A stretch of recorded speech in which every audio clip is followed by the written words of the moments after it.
sasaw o sa tubig ay magbabad.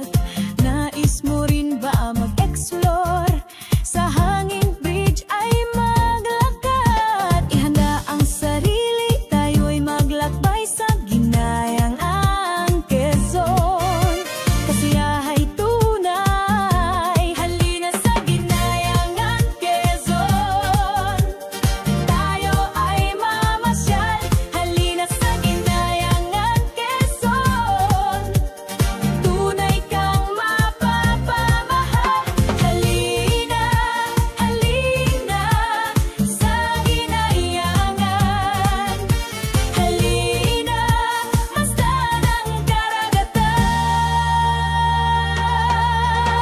Anumang oras dumating, tiyak may matutuluyan. Pagkaing masasarap, asa, hapagkainan. Kay linis ng paligid, kay sarap